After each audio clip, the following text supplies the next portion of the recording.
Muy buenas y bienvenidos de nuevo. Hoy regresamos a nuestra serie principal sobre la Biblia. A lo largo de esta serie hemos hablado de qué es, cómo está organizada, y hemos recorrido tanto el Antiguo como el Nuevo Testamento. Pero hay una pregunta que hemos dejado pendiente desde el principio y que mucha gente se hace sin encontrar una respuesta clara. ¿Quién decidió qué libros entraban en la Biblia y cuáles no? Porque alguien tuvo que hacerlo.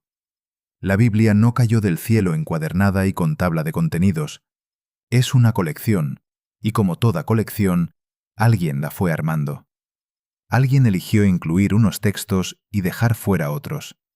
Y ese proceso, llamado la formación del canon, es una historia verdaderamente fascinante. Esto es lo que vamos a cubrir. Primero, ¿qué significa exactamente la palabra canon y por qué importa? Segundo, ¿cómo se formó el canon del Antiguo Testamento? Un proceso mucho más largo de lo que la mayoría imagina. Tercero, ¿cómo se formó el canon del Nuevo Testamento? Con debates, criterios y decisiones que tardaron siglos. Cuarto, los libros que quedaron fuera, los llamados apócrifos y pseudoepígrafos. ¿Y qué son exactamente? Quinto, ¿por qué distintas tradiciones cristianas tienen Biblias con diferente número de libros? Y sexto, ¿qué nos dice todo esto sobre cómo leer la Biblia hoy? Empecemos. La palabra canon viene del griego canón, que significa regla o vara de medir. En el contexto bíblico, el canon es la lista oficial de libros que una comunidad religiosa reconoce como escritura sagrada y autoritativa. Esa definición tiene una implicación importante. El canon no es simplemente una colección de libros antiguos. Es una declaración de autoridad. Decir que un libro es canónico es decir que esa comunidad lo reconoce como norma para su fe y su vida. Y aquí está la clave que mucha gente pasa por alto. El canon no siempre existió. Hubo un tiempo, siglos de hecho, en que no había una lista fija y cerrada. Las comunidades judías y cristianas usaban distintos textos, debatían sobre cuáles eran autoritativos, y el proceso de llegar a un acuerdo fue largo, gradual y a veces conflictivo. Entender eso no debilita la autoridad de la Biblia, la contextualiza. Y contextualizarla es lo que nos permite leerla con más inteligencia y más honestidad. La historia del canon del Antiguo Testamento comienza con el pueblo de Israel y su relación con sus propios textos sagrados, la Torá primero. Los primeros textos en ganar autoridad indiscutida fueron los 5 libros de la Torá: Génesis, Éxodo, Levítico, Números y Deuteronomio. Para el siglo V a.C., estos libros eran ya reconocidos como la escritura central del judaísmo. Hay evidencia de esto en el libro de Nehemías, donde se describe una lectura pública solemne de la Torá ante todo el pueblo. Los libros de los profetas y los escritos tardaron más en ser reconocidos universalmente. El proceso fue gradual. Algunos libros eran usados ampliamente, otros eran debatidos, y la línea entre lo que era sagrado y lo que era simplemente valioso no siempre estaba clara. El problema de la traducción griega. Hacia el siglo III a.C., la comunidad judía de Alejandría, una de las más grandes e influyentes fuera de Palestina, produjo una traducción del hebreo al griego conocida como la Septuaginta, designada habitualmente con el número romano 70. Esta traducción incluía varios libros que no estaban en la colección hebrea usada en Palestina: Tobías, Judith, los libros de los Macabeos, Sabiduría, Sirácide, Baruc y algunos añadidos a Esther y Daniel. Estos textos, escritos originalmente en griego o preservados principalmente en griego, eran ampliamente usados por las comunidades judías de habla griega. Y aquí está el origen de una diferencia que llega hasta hoy. Cuando el cristianismo primitivo adoptó la Septuaginta como su Antiguo Testamento, lo cual ocurrió de manera casi natural, dado que el Nuevo Testamento se escribió en griego y sus autores citaban frecuentemente la Septuaginta, heredó también esos libros adicionales. El Concilio de Jamnia. Hacia finales del siglo I después de Cristo, tras la destrucción del Templo de Jerusalén en el año 70, los líderes judíos se reunieron en la ciudad de Jamnia para reorganizar el judaísmo sin templo. Parte de ese proceso implicó clarificar qué textos eran canónicos. Los rabinos de Jamnia adoptaron una postura más restrictiva. Solo los libros escritos originalmente en hebreo o arameo y que pudieran rastrearse hasta antes del período persa serían considerados canónicos. Los libros adicionales de la Septuaginta quedaron fuera del canon judío.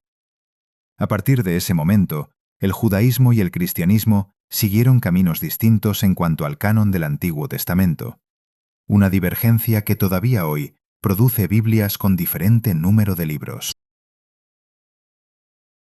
La historia del canon del Nuevo Testamento es, si cabe, aún más interesante. El punto de partida, muchos textos, ninguna lista. En el siglo I y comienzos del siglo II, las comunidades cristianas circulaban una gran variedad de textos: cartas de Pablo, relatos sobre Jesús, Apocalipsis, hechos de distintos apóstoles. No había una lista oficial.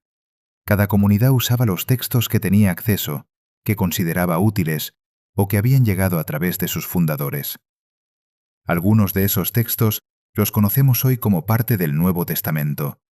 Otros circulaban ampliamente, pero no llegaron al canon final.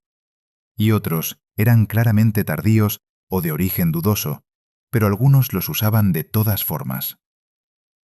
El catálogo de Marción, el primer impulso. El primer gran impulso hacia una lista cerrada vino, paradójicamente, de alguien cuyas ideas fueron rechazadas por la Iglesia. Marción de Sinope, hacia el año 144 después de Cristo, propuso su propio canon. Rechazaba completamente el Antiguo Testamento y aceptaba solo una versión editada del Evangelio de Lucas y 10 cartas de Pablo. Para Marción, el Dios del Antiguo Testamento era una figura inferior y diferente al Dios del Nuevo Testamento. La Iglesia rechazó a Marción como hereje, pero su propuesta de una lista cerrada obligó a los líderes cristianos a pensar con más seriedad en cuáles eran sus propios textos autoritativos. A veces los grandes errores generan las mejores respuestas. Los criterios para decidir. A lo largo de los siglos II y III, los líderes de las distintas comunidades cristianas fueron desarrollando criterios para evaluar qué textos merecían ser reconocidos como canónicos. Los principales fueron 3. Apostolicidad. El texto venía de un apóstol o de alguien directamente conectado con los apóstoles. Un texto atribuido a Pedro, Pablo, Juan o a un colaborador cercano tenía mucho más peso que uno de autor desconocido o tardío. Catolicidad. ¿El texto era usado ampliamente por las comunidades cristianas en distintas regiones o solo en un lugar específico? Los textos con uso universal tenían más autoridad que los de circulación local. Ortodoxia. ¿El contenido del texto era coherente con la fe que las comunidades reconocían como central? Los textos que enseñaban doctrinas claramente incompatibles con esa fe central eran descartados, independientemente de su supuesta autoría. El proceso de consolidación. Hacia finales del siglo II, figuras como Ireneo de Lión y Tertuliano ya reconocían un núcleo bastante estable: los 4 evangelios, Hechos, las cartas de Pablo y algunas cartas generales. Pero los bordes seguían siendo difusos. Algunos textos que hoy están en el Nuevo Testamento, como Hebreos, Santiago, Segunda de Pedro, Segunda y Tercera de Juan, Judas y el Apocalipsis, eran debatidos en algunas regiones. Y algunos textos que hoy no están, como la Didaché, el Pastor de Hermas o la primera carta de Clemente, eran considerados canónicos en algunas comunidades. El primer documento que lista exactamente los 27 libros del Nuevo Testamento, tal como los conocemos hoy, es la Carta Pascual de Atanasio de Alejandría, escrita en el año 367 después de Cristo, más de 3 siglos después de la muerte de Jesús. Los concilios de Hipona, 393 después de Cristo, y Cartago, 397 después de Cristo, ratificaron esa lista para la Iglesia occidental. Y aunque el debate no cerró por completo de inmediato, algunas iglesias orientales tardaron más en aceptar ciertos libros. Esos concilios representan el momento en que el canon del Nuevo Testamento quedó sustancialmente establecido. Hablar del canon implica hablar de lo que quedó fuera. Y aquí hay mucha confusión que vale la pena despejar.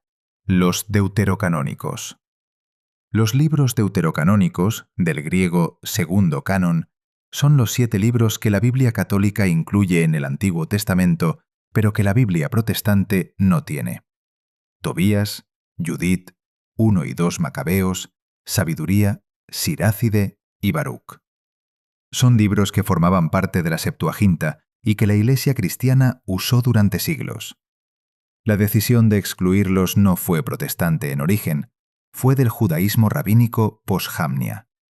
Pero cuando los reformadores del siglo XVI, especialmente Martín Lutero, revisaron el canon del Antiguo Testamento, optaron por seguir el canon hebreo en lugar del de la Septuaginta, y esos 7 libros quedaron fuera de las Biblias protestantes. Para la Iglesia católica y las iglesias ortodoxas, estos libros siguen siendo canónicos y autoritativos. Para la tradición protestante, pueden ser útiles y edificantes, pero no tienen el mismo nivel de autoridad que el resto de la Escritura. Los apócrifos del Nuevo Testamento. Además de los deuterocanónicos del Antiguo Testamento, existe una serie de textos que circularon en el mundo cristiano antiguo, pero que nunca alcanzaron reconocimiento canónico generalizado. Se los llama apócrifos del Nuevo Testamento. Entre los más conocidos están el Evangelio de Tomás, el Evangelio de Pedro, el Evangelio de María y varios hechos apócrifos de distintos apóstoles. Algunos de estos textos son del siglo II y reflejan corrientes teológicas, especialmente el gnosticismo, que las comunidades cristianas mayoritarias rechazaron. ¿Son textos sin valor? No. Son documentos históricos extraordinariamente valiosos para entender la diversidad del cristianismo primitivo, las distintas formas en que las comunidades del siglo II pensaban sobre Jesús, sobre la salvación y sobre el mundo. Pero no forman parte de la Biblia canónica, y leerlos como si fueran equivalentes a los evangelios canónicos genera más confusión que claridad. Los pseudoepígrafos. Hay un tercer grupo de textos llamados pseudoepígrafos, escritos atribuidos a figuras bíblicas importantes como Enoc, Abraham o los 12 patriarcas, pero que claramente son de épocas posteriores. Son textos que nunca tuvieron una candidatura seria al canon, pero que nos dan una ventana fascinante a cómo el judaísmo y el cristianismo primitivos desarrollaban y expandían sus tradiciones. A estas alturas ya tenemos las piezas para entender las diferencias entre las distintas Biblias que existen hoy. La Biblia protestante tiene 66 libros, 39 del Antiguo Testamento, siguiendo el canon hebreo, y 27 del Nuevo Testamento. La Biblia católica tiene 73 libros, los mismos 27 del Nuevo Testamento, más 46 en el Antiguo Testamento, que incluyen los 7 deuterocanónicos de la Septuaginta. La Biblia ortodoxa, usada por las iglesias ortodoxas griega, rusa, etíope y otras, es la más extensa, con hasta 81 libros dependiendo de la tradición específica. La Iglesia Ortodoxa etíope, por ejemplo, incluye textos como el libro de Enoc y el libro de los Jubileos, que ninguna otra tradición reconoce como canónicos. Estas diferencias no son errores ni descuidos. Son el resultado de decisiones históricas tomadas en contextos distintos, siguiendo criterios distintos, por comunidades con historias distintas. Conocer ese trasfondo no obliga a nadie a cambiar su tradición, pero sí permite leer la Biblia propia con más conciencia de lo que representa. Llegamos a la pregunta que importa. ¿Qué cambia en la forma de leer la Biblia saber todo esto? Varias cosas. Primero, saber que el canon se formó a lo largo de siglos nos recuerda que la Biblia es el resultado de un proceso histórico, humano y, desde la perspectiva creyente, también guiado por algo más que la sola voluntad humana. No es un libro caído del cielo. Es una colección que fue tomando forma a través de comunidades reales, debates reales y decisiones reales. Segundo, entender los criterios que se usaron para formar el canon, apostolicidad, catolicidad, ortodoxia, nos da herramientas para entender por qué la Biblia tiene el contenido que tiene. No fue arbitrario. Hubo razones, y esas razones son inteligibles.